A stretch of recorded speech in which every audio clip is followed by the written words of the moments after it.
Welcome to Eat, Sleep, Wine, Repeat, a podcast for all you wine lovers who, if you're like me, just cannot get enough of the good stuff. I'm Yanina Dore, your host, brand ambassador, wine educator, and sommelier. So stick with me as we dive deeper into this ever-evolving, wonderful world of wine. And wherever you are listening to this, cheers to you. Hello, wine friends, and welcome back to another episode of my mini-series on South Africa. And I am taking us to Bot River. This is a region that many people have overlooked, but it is growing. It is so worth exploring, an incredible place to visit. And if you are visiting, Luddite Winery is where you want to go. Now, I am talking with Alice, who is now taking the reins of the winemaking after her dad, Niels. Her creativity, her energy is really inspiring, and you're going to hear it here today on the podcast. They are very much about hands-off and minimal intervention. So that is going to be the big focus on this podcast. And of course, you're going to understand the region much better by the end. So I hope you enjoy getting to know their Shiraz, their Chenin, and their style. Enjoy the episode. Alice, I want to start this recording with everybody listening and discovering what is the reason for why the winery is called Luddite. You keep on saying to me as well, "Oh, I'm such a Luddite." What does it mean? Unfortunately, but maybe fortunately, my parents chose the name. I think if I had to go back and choose it myself, I would definitely say I want to be a Luddite. It's chosen because the Luddites were a group of people in the Industrial Revolution who were anti-machinery. And I guess I keep joking now, I've never had a laptop in my life. My phone does everything for me. And no, never. I want to be as simple, as minimal as possible. I love and that. I think I sometimes get frustrated with these phones and stuff. So I jokingly say I'm a Luddite. So when you're a Luddite, you're anti-technology. And when we called our farm Luddite, it was because we wanted to be minimal intervention. We wanted to farm well, have good grapes, and that means good wine, keep it as simple as possible. And then going into the cellar, just be as hands-on. And like I've said to my dad, who thinks it's a bit wishy-washy, but I think you can taste love in our wine. There's all that effort. Okay, Alice, you promised him you weren't going to say love on the podcast. I'm saying it. You told me this before we recorded. No, I have to say it. I had to say it. It's part of me now. And also I've worked in some big cellars, and so has my dad before I joined Luddite, and you get to see all these crazy things people do, adding alcohol, removing alcohol, adding tannin. I mean, you can do whatever you want. And we just said we don't want to do that in a cellar. We want to promise there's grapes in the bottle. And lastly, I think it's our importance to employ people. And I think it's going to be a worldwide thing with all the crazy robots and whatnot's going on. That's the Luddite story. Absolutely. It's a beautiful philosophy. So how did you specifically get into wine? You've said you've worked in bigger cellars, bigger wineries. So what's your story? Yeah, I would say definitely no pressure from both parents, but I did grow up in wineries. We moved to Bot River in 1995, and my dad was the winemaker at Beaumont. Yes, which of course is iconic, right? Yeah, there's some photos of me as a little baby pulling wine pipes and making wine. So I think maybe it was always in the back of my head, but I studied chefing actually. And I think wine and food goes hand in hand. Yes, of course. Yeah, and I realized, I don't want to do the kitchen stuff. So I did the WSET, and I asked to join the cellar in 2016, 2017. And we were full. We had 2 interns. So my dad said, well, go out and figure it out on your own, see if you really want to do this. So I worked in some wine bars, and I just really love the spirit and the happiness of people in South Africa. Everyone, the wine industry is great. Everyone's so helpful and willing to teach you. I think you're always learning. And I really love that. So I joined the next year, and I did my first harvest. And yeah, I think I've never looked back, I guess. And then I did 5 or 6 years of Northern and Southern Hemisphere harvest just to gain as much experience as possible.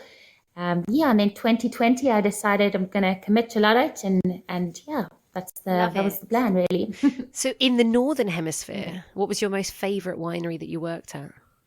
Am I allowed to ask you a I favorite? think I'm one of the only, yeah, I don't know. I think I'm the only one who has very weird harvests. I worked in countries where I didn't see an English person or really weird hours, but I would say my last harvest, I can't hate on Bordeaux, but I would say I'm more of a Shiraz person. But I worked in Saint-Emilion at a place called Chateau Trianon, and it was a female winemaker, so her Alice, so similar name to me. I think people call me Alice as well there.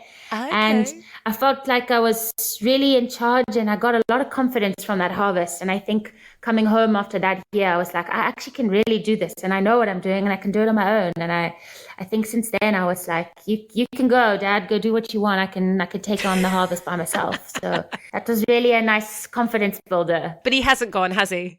Yeah, he's retracted a lot this year, but he's still around. We're still a good team. Well, we have to mention your dad. Definitely. Because I sadly did not meet him. I was lucky enough to meet you, and you were fabulous. But Niels, your dad, definitely a character. How would you describe your dad to anyone who hasn't seen a picture of him, hasn't spoken to him? I think, sure. So definitely a big guy, big personality, but gentle. So looks and character maybe opposite a bit. It's like a gentle giant.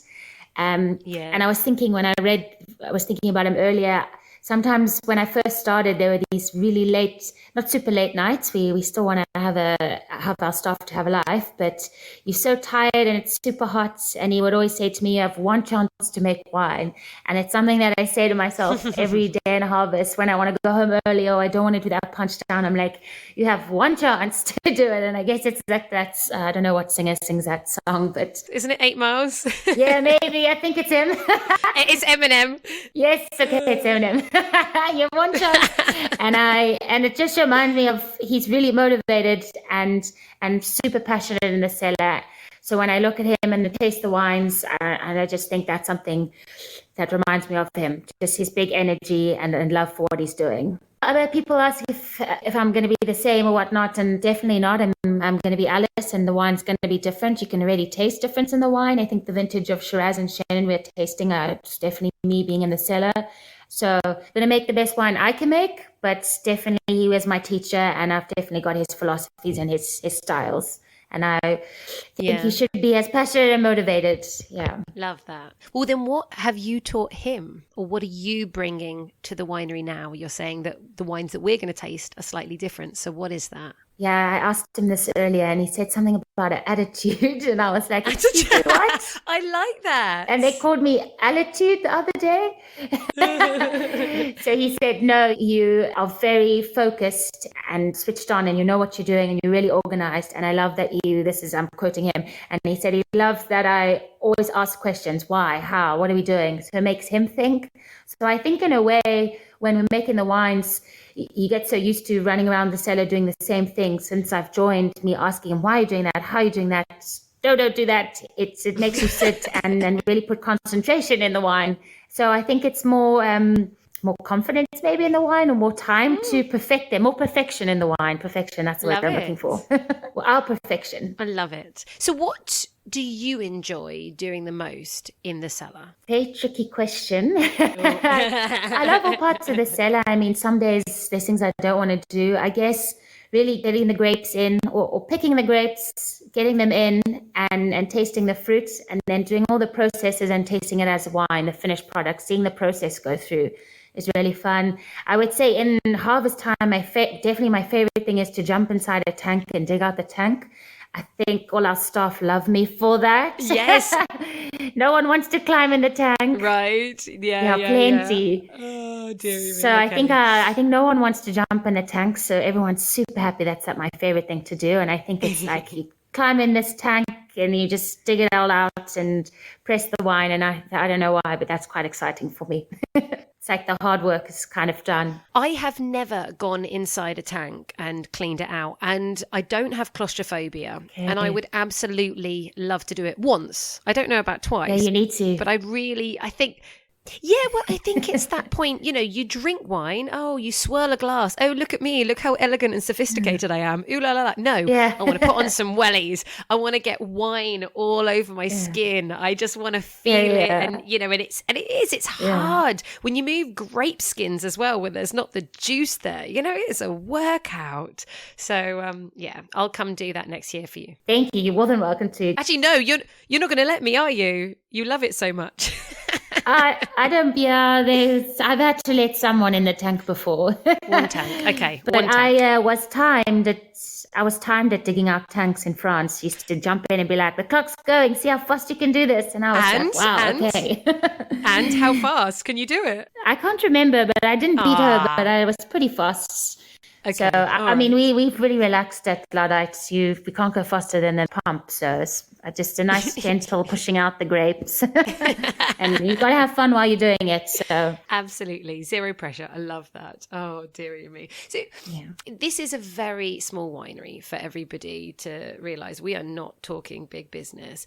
And so what is the hardest thing making wine in such a small winery? And also Bot River as a region is pretty small. Have you found there's been challenges there? No, I think opposite. I think it's actually really nice to be in a small winery, especially in a small area. You can call up your neighbors. I mean, we share things with Beaumont and we taste each other's wines. There's a lot of sharing knowledge.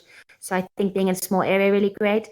Being in a small cellar, no, we probably want more wine. We want more Shiraz and Chenin. It's definitely, I make a barrel of wine, and I would say the challenge of that is if you're blending, you can taste any percentage really changes the wine. So you can't really get away with any mistakes as you would with a bigger blend. And it's kind of a pain, the paperwork for 300 bottles. But other than that, not really any challenges. I would say it's really nice. I've just come back from Germany and been in a tasting room that had like 20 wines, and we were laughing because they have one block and they make like a early pick Riesling, a late pick Riesling, a late pick Riesling, a later pick Riesling. And me and my dad were saying, we're just going to irritate people and make like Chenin from Luddite row 1, Chenin from Luddite row 2 plus 1 in it. And we were like, no, we're keeping it simple. So small is good. Well, actually, obviously, we'll be tasting the 2021 Chenin, and there were 1,900 bottles of this wine, which is awesome. Are you writing that by hand on the label? Because it looks like literally a marker pen has written what bottle number it is of the 1,900. Is that done by just a marker pen by hand? Yeah, it is a marker pen. It's not my handwriting. I wrote on, if you get a really badly signed bottle, it is my handwriting. So I got fired from that. So it adds character, but it's my mum writes it. So the idea, not all at once. It's to order, but she wants to be the person who holds the wine bottle last before it goes out. Oh, I love that. Well, for everybody, so she's had to do that 1,900 times for the Chenin. And then I have the Shiraz 2018, and she had to do it 6,680 times. That's awesome. Yeah.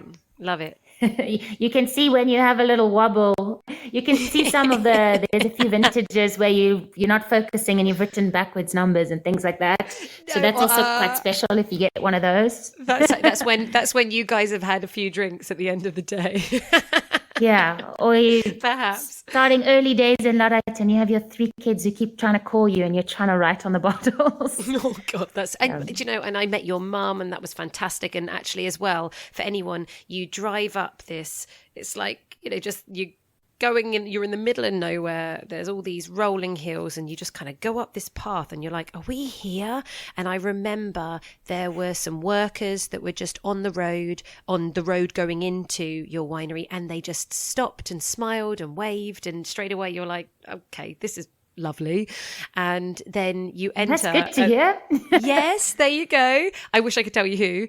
No promotions today, unfortunately. And then we entered, and then all these dogs come running out and just want to be stroked and everything. And your mum comes, bouncing out, hey, and quick chat. And then she hands me over to you because she's off. And it was lovely. So actually the first thing that I noticed was this incredible sense of family and community completely. And actually you have a very small team, don't you? So, I mean, can you just let everyone know a little bit more, because you'll be better than me explaining your your ethos there. Yeah, I think you did a really good explanation. Okay, Thank done. you. All right. Yeah, definitely small team. I think we want to be a small team so we can be a sort of a family. If there's a lot of work like harvest, when we handpick everything, then we would get someone in to help. But then otherwise we stay the small team and we want to be a family. And I think it's definitely for me, if you treat your people well, they'll treat you well.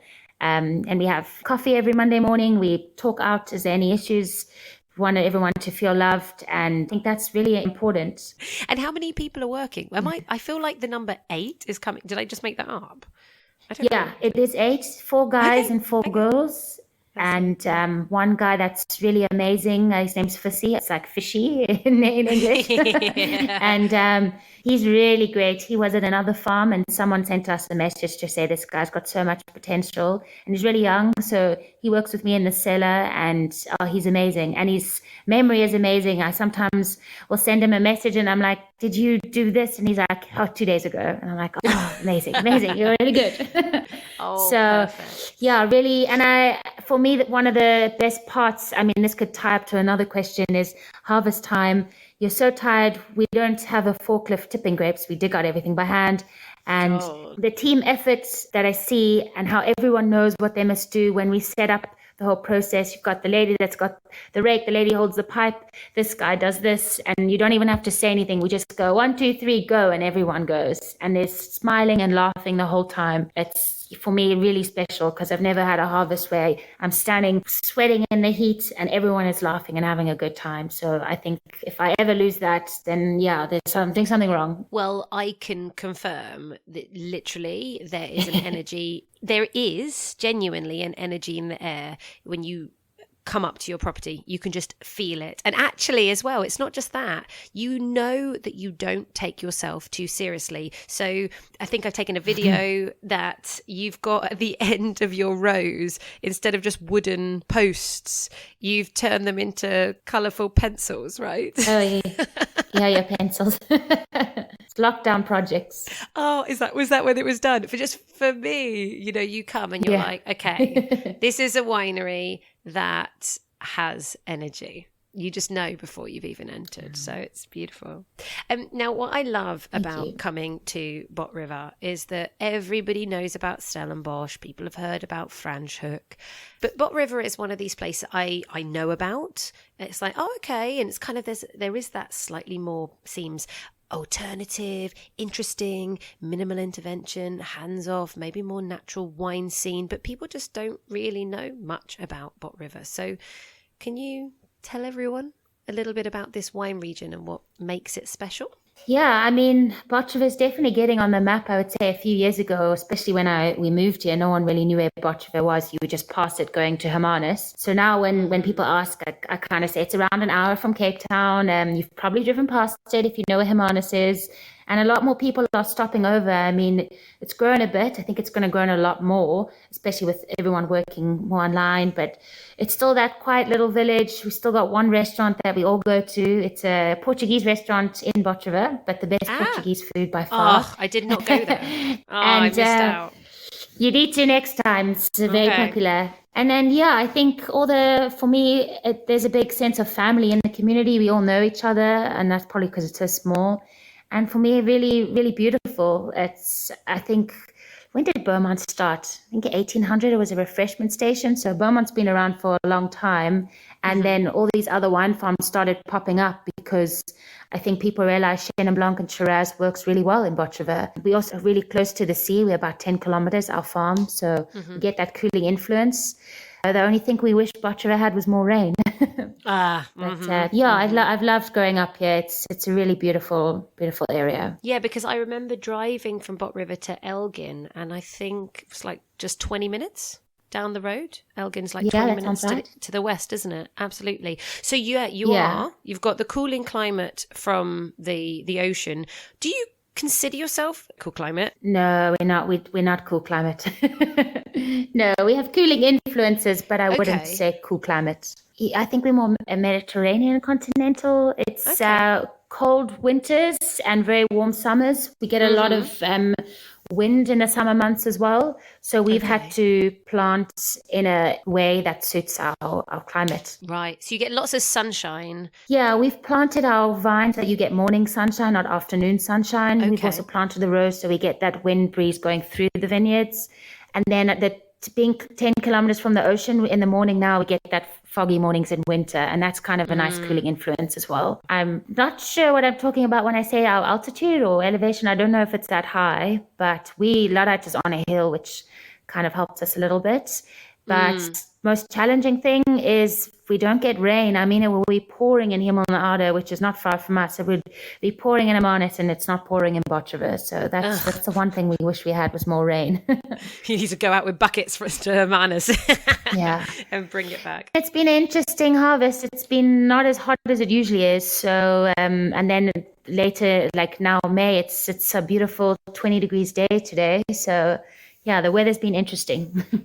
Yeah, I've heard that this harvest this year has been an interesting one. You're not the only person to use the word interesting. Yeah, I don't know what to describe it. Yeah, exactly. What are the soils typically in Bot River? So we are mostly clay and Table Mountain sandstone. And then we have a little bit of sandy soils on our Chenin, but predominantly clay. And that helps us because we dryland farming. So no irrigation on the Shiraz and Chenin. That's also why there's so little of it. But we've planted accordingly. We've planted drought-resistant rootstocks, and we do things in the vineyard like mulching to keep water in. But clay holds water, so that's also really, really great. And it gives us our richer style Luddite Shiraz. And I think I remember us talking, because of course there's been many years of drought. And didn't you say that there were grapes that were like tiny, the tiniest berries? Yeah, no, our Shiraz looks like peppercorns, tiny. So we're doing 20 in the drought years. I think 17 to 19 is like doing a whole bunch in our Shiraz, which it's not the style we're going for, but just because of the berry sizes, they definitely don't get crushed. So I think that adds to the terroir, I guess. Yeah, and as you said, you get real concentration. So I just want to definitely touch on minimal intervention, because that's really, like you said, you're not using machinery, you're doing everything, by hand. You don't want to add anything. So what has been the inspiration for that? Well, for me, it's to farm well, respect the land, respect your plants, and then they come into the cellar and they should be healthy. I think I've been very lucky. Well, we're very lucky, especially with dryland farming. We don't really have much disease. So we get healthy grapes in the cellar, and then we don't need to do anything. Fermentations are great. We do natural fermentation so that the wine tastes like it's from Luddite. We definitely do use machines, but we do as much, like I still foot stomp a bin every year for fun. We still hand pick things. We do all manual punch downs. But our reason for being minimal intervention, I think I want to make wine, not all these things you can do. I want it to be healthy grapes that we made in the cellar. It tastes like our land, and you drink it. I don't want you to complain that you're feeling sick or crazy from the wine we made. I guess that's from my side. Yeah. And actually, you said like you can do manual punch downs and you're stomping on the grapes. How many bottles a year roughly are you making in total? We actually calculated this today. We are around 60,000. 60,000? So very tiny. Yeah, so on the Chenin, it's around 2,000. The Luddite, we're around 6,000. And in the Saboteur, we buy in fruit, but from neighboring farms where we also trust the farming process. Yeah. And that's, we around just under 20,000 on each. So, wow. Yeah. But it allows you, I guess, to look at those specific practices. So maybe I'm asking the same question again. You've already mentioned too, foot stomping and manual punch downs. But are there any other specific practices or techniques that you really like to employ to be very much about minimal intervention? No, I mean, if I had to compare myself to working in other cellars, I think it's very basic. We pick the grapes, put them in this crusher. It doesn't really work, and we don't really want to fix it. It sticks with the farm. Don't believe in sorting tables. We don't have a sorting table. I think the grapes are great. And if there is a grape that's not pretty, it's complexity. Okay. Yeah, and it will either go into a bin or a tank, and we'll let it sit there. And when the grapes are ready to ferment, they will. And then we just do punch downs or pump overs and get all that gross lees, and it goes into barrel. That's why our wines are a little bit reductive in the beginning. Okay. But yeah. We buttonage with a golf club as well. That always makes me laugh. That's not.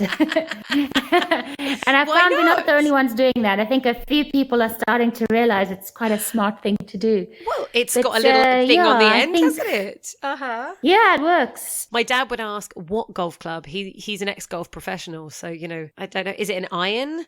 Is it a... Yeah, I'm trying to think what we use. I don't want to say the wrong one. Yeah, it must be. Is it a putter? I think when this one gets old, we're going to use a putter. We should use one of those, but it's not a putter. It's a 3 or something. What they called one of those. 3 wedge. Oh my God, he'll kill me. He'll listen to this like, for goodness sake. No, I don't know. I'm going to embarrass myself. I don't know. It works. As long as I call it a golf club and not a golf stick, he's happy. So there we go. So moving on from that before I get in more trouble with my dad. I hope I said golf club. Yes, golf club. Oh, that's brilliant. So now you said, obviously, that you're dry farming. And of course, we know that you're not spraying.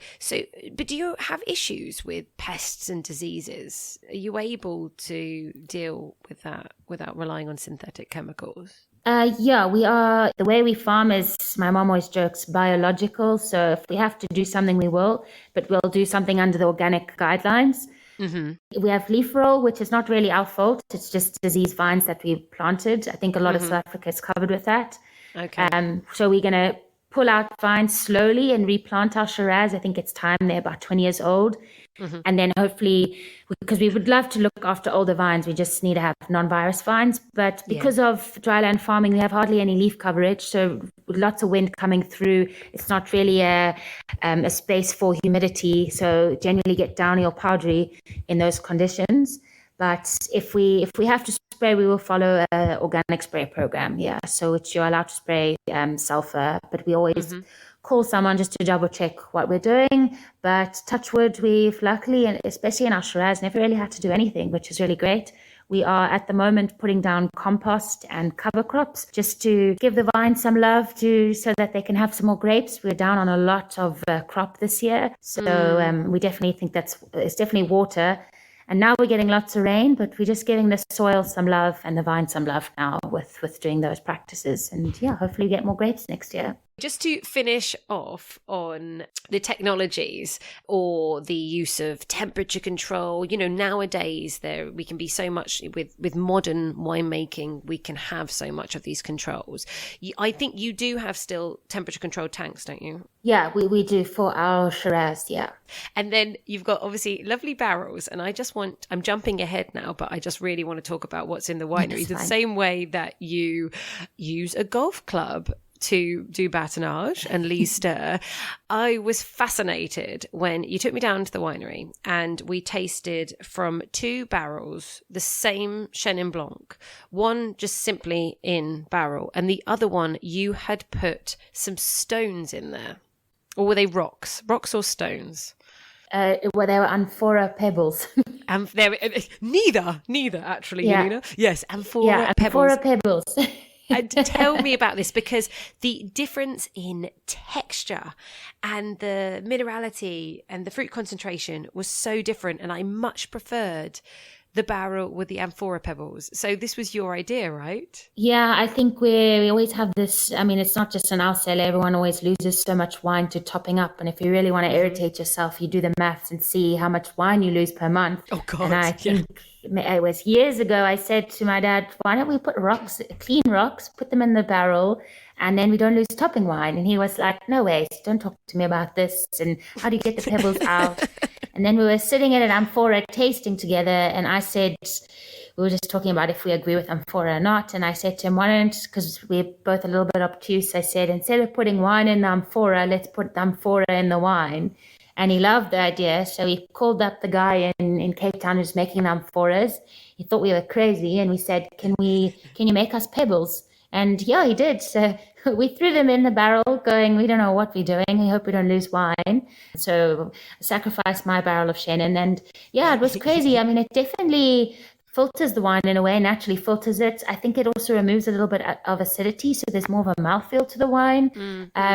So we are going to do it again this year. I keep forgetting, but I'm going to put it in a barrel of Cinsault and see what happens. Okay, interesting. And it definitely saves a little bit of topping up wine. There you go. There we go. Resourceful and giving flavour. Now, we're talking Chenin, so I think it's time that I taste the Chenin 2021. This, though, would not have seen any of your amphora pebbles in a barrel, right? No, it wouldn't have. No. Okay, fine. So that will be from the 2022 vintage, the one after this. Yes, 2022. Okay. And it's just one barrel that we did it in. But my wine that I make on the side that is in the UK, that was completely pebbles, the whole barrel had. And it's only one barrel of wine. So Which wine is that? It's a Chenin. It's under Ali in Wonderful-Land. And the Rock guys, Sebastian and Matt, bring it in. Yeah. Oh my God. Is it just available in the UK? Available in Hong Kong and South Africa. So okay, there we go. No. It's sold out. It's sold out now. So... Okay, everyone just, just be aware. All right, okay, fine. Buy it in the UK. Yeah. Let's talk about the Chenin 2021. I'm drinking bottle number 756 out of the 1,900. And this is really interesting. This is far more savoury than I expected, a slight nuttiness. Can you talk about how you went about making this 2021 vintage? Yeah, of course. So, like I was saying, the dryland farming, so really small berries, lots of fruit concentration. I think something you taste in the Chenin as well is that really nice saltiness, that salinity. Yeah, on the finish. So yeah, and we pick our Chenin Blanc quite early. We're lucky, especially this year, everyone complaining about the rain. We had finished harvesting most of our stuff. So we pick for that acidity, and the Chenin is more about structure and texture to us.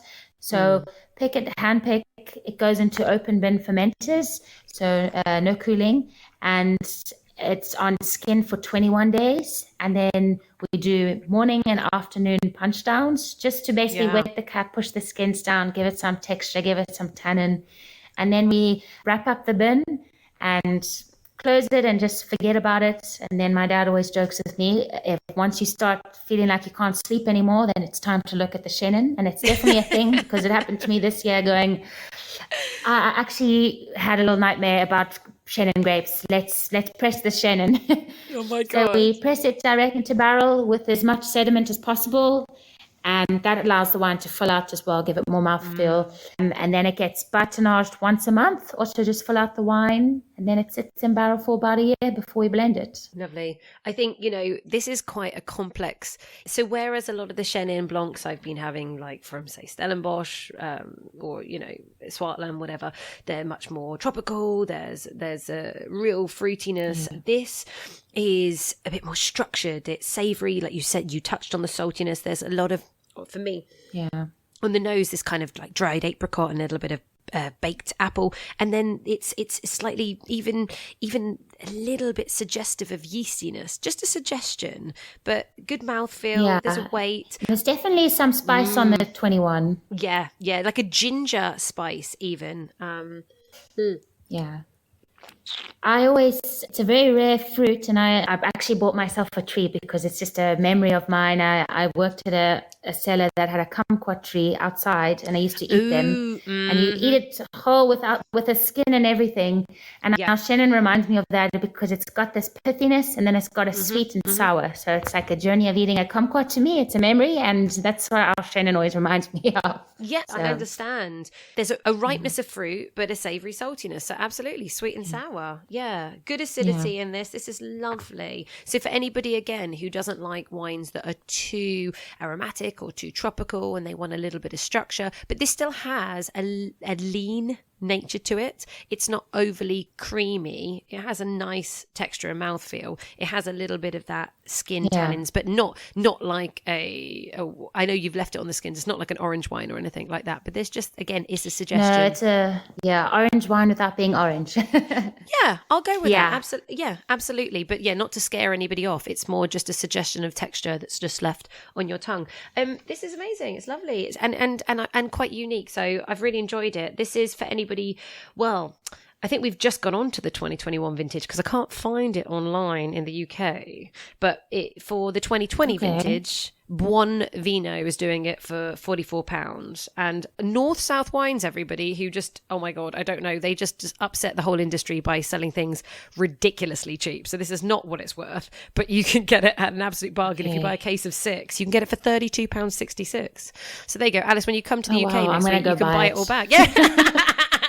Yeah, that's the plan. Oh my God. Anyway, buy it back and resell it. Well, exactly. There you go. Make a business. Anyway, so this is about £44. So everybody soon, I think that we will be on to the 2021 vintage, I imagine, across the UK. And I imagine already in South Africa, it's 2021 for everyone who's listening in South Africa, right? Yeah, no, we're on 2022. Oh my God, already. Okay, so we're ahead everybody. Of you. Yeah. Well, listen, there you go. I'm right now we're drinking the wine in the middle. There we go. So let's talk about the Shiraz, which, oh my God, Shiraz, I'm smelling it now. It's inky, it's intense, it's bold, it's bursting with fruit, and that's because of the peppercorn grapes, right? Yeah, I mean that skin to juice ratio is very, very small, so there's that intensity. That's a lovely tannin structure you're going to get. There's fine tannins. Yeah, 2018 is beautiful wine. It smells so intense and so beautiful. So this is the 2018. I'm drinking, not that anybody actually cares, but I care. I'm drinking bottle number. I really care about the numbers. That's good to hear. Right. I'm drinking, you can tell your mum, I'm drinking bottle number 5,433 out of 6,680. Okay. So, cool. And oh my God, the nose, cassis, dark plum, dark chocolate, tar, licorice. There's a suggestion of like cigar box. I haven't drunk this yet. Whilst I'm drinking this, can you tell me about the Shiraz and how you make it? Yeah, so this is definitely a year of the drought. So touching on that small berry fruit concentration, planted in clay soil, so we get that nice intense flavors. We have 2 blocks of Shiraz. And this year we picked them all at once, and it was mostly fermented in a tank. And then we take a little bit, I think about 1 ton, and we put it in open fermenters because we've been trying to play with stalk fermentations just to see if it adds some freshness to the wine. Okay. Mm-hmm. So the bins get punch downs morning and afternoon, but they'll be on skins a little bit less. So it's just a different component to add when blending. And then the tank portion is cold fermented or cold soaked, just to get some more color and tannin. And then when the fermentation kicks off, we switch off cooling and we just let the wine do its thing, be happy. And we do pump overs twice a day, also just to get color, tannin, texture. And the wines stay on skins for quite a while, I would say about 6 weeks. So they used to be on skins a bit longer, but I think that's a kind of a nicer place. And then we press it also with as much sediment as possible, and it will go into old full barrels. We never want to mask any of the fruit, and depending on the year, the bigness of the vintage will add a little bit of new oak. So this specific vintage was 20% new oak, and it's French barrels, and then it was in barrels for 2 years.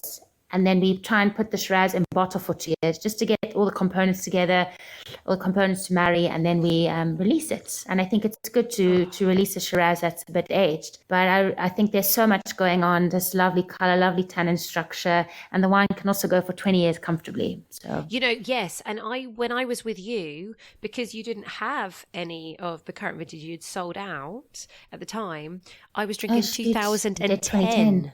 Oh my God. And I'm looking right now, whilst you were talking, I pulled it up the note on my phone, and I'd wrote mellow, restrained, super spicy, cooked, spiced lamb, smoke burnt toast note. I mean, beautiful. It was, and it was, oh my God. And I remember it, and it was still going strong and so concentrated. Whereas this, so pretty fresh.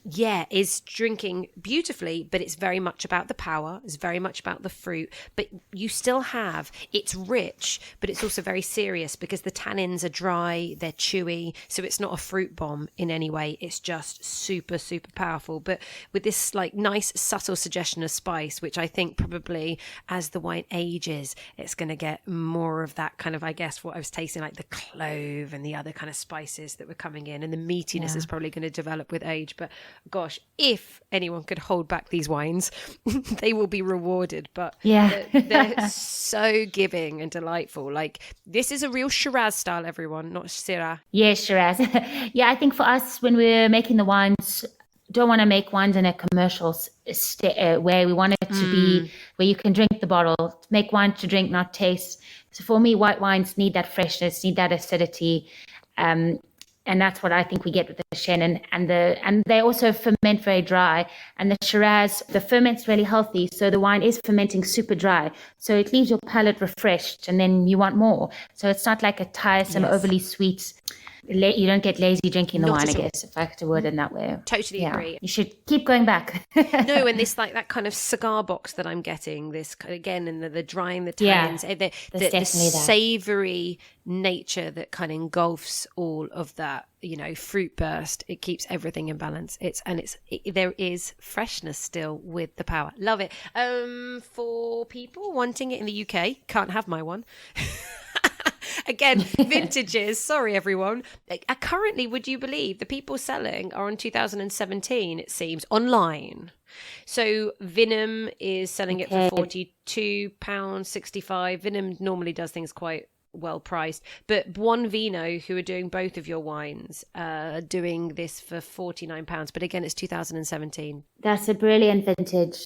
Oh, okay, there you go, everyone. You're not going to be cheated if you go and get the 2017. There you go. If you chat to Niels about 2017, he says he'll go to war with that wine. So it's a good one. I must meet your dad one day. Oh my God. I think that he would be a perfect person to bring to a dinner party. Now, I want to, I want to finish with a happy accident. Now, I very often ask winemakers about any happy accidents, and many are not so happy to talk about their happy accidents. But I was drinking a wine with you called Cool by the Pool. Brilliant names. Honestly, I am in love with you all. You're fantastic. So again, you don't take yourself too seriously. And it was brilliant. Could you tell everyone about this happy accident, please? Yeah, definitely. Well, first of all, I think it's always been with all the lighter red wine styles going into the market. I think I've always wanted to try one. So maybe we jokingly say danger juice. So something that you're not really thinking about. You're just enjoying the wine. And I remember tasting this barrel and saying to my dad, should we make a pool wine? And I feel like I didn't even finish my sentence. And he was like, yes, let's do it. So maybe in the back of his mind, he was also wanting to do it. But yeah, it was a really hot day in harvest and I was alone. And I thought, I can't remember how much tons can fit in these tanks. Let me just call and find out. So I was told, the grapes probably not going to fit, but you can try. So I thought, let's just do this. Let's put all the Shiraz and Mourvèdre in. And 4 days later, when the fermentation started kicking off, the grapes just started coming out the top of the tank. So we drained 2 barrels of Shiraz, 1 barrel of Mourvèdre, and into barrels, old barrels. And because it was on skins for 4 days, we jokingly said it's a Luddite rosé. And then a few months later, tasting out of barrel, we're both like, it's really cool. It's really bright fruit. It's vibrant. It's got like cranberry, sweet, sour taste to it with that nice dark fruit and nice spice as well. So we bottled it as Cool by the Pool. And we said, definitely serve chilled. And it's our summer wine. I love it rosé, if you must. And absolutely. There was the 2022 vintage. Unfortunately, everybody, it may not be repeated, potentially. I was pushing you, but I guess it was more a case of... I know. No, I didn't do it this harvest. I was very attention to detail this year. Okay. But everyone, these things, I mean, it was beautiful. I wrote, what do my notes say? Elegant and poised, that there was just power and fruit explosions with this lightness but crunchy red berries, and there's this laser-like style I put with still a little touch of earth, herb and leaf mix to it. I mean, it's just brilliant. Your wines are fantastic. Everybody needs to drink these wines. And then you have the Saboteur wines as well, like you said, that you make that are slightly more affordable, that come from your growers, but made by yourself. Yeah. So the amazing Saboteur wines you can find, in fact, I'm looking online right now, and lots of people are doing it for about £23, a few people 24, 25, £26, yeah, depending on the wine. Yeah, even Vinum, who seem to, the white blend, they're doing it for 20. Oh, amazing. There we go. So everybody either go and check out the Saboteur wines. The Luddite wines are obviously for a special occasion and very, very special. But Alice, is there anything else that you want people to know about you guys? No, I can't think of on the spot, but if you are in Botschaver, please come and visit the farm. We would love to have you over and taste the wines and see what we're doing. And beautiful views of the village. And I would say they're generally golden hills, but now with all this rain, there's some beautiful green hills that we look at. Golden hills or green hills, it's beautiful either way. Alice, thank you for being a champion. Thank you for pushing these wines to even more perfection. I cannot wait to continue to taste the newer vintages where you've been 100% hands-on fully and see where Luddite wines go. You're amazing. Thank you so much. Thank you for having me. And I will see you in the UK and hopefully we'll share a bottle. Yeah, that would be lovely. Lovely. Thank you so much. Keep spreading the love. Thank you. Bye. Take care. After listening, don't you all just want to be Luddites? I would certainly love to just throw my laptop out of the window. However, that would mean no more podcasts for you guys, so I shall try and refrain. Now, I have a wine quote to finish off with, and this is an anonymous wine quote, but it reads, "While nature perfects grapes, winemakers merely assist." And I think that one is quite a appropriate quote to finish off after listening all about the hands-off winemaking when it comes to these wines. Now, next week, we already mentioned Elgin in this episode. Elgin is the cool climate wine region that's just 20 minutes to the west of Bot River. So that is where we are going. And I am going to be talking with the winemaker Andres of Paul Cluver. This is a winery that started everything there. The Pinot Noir and the Chardonnay. They were the first, the pioneers of this region.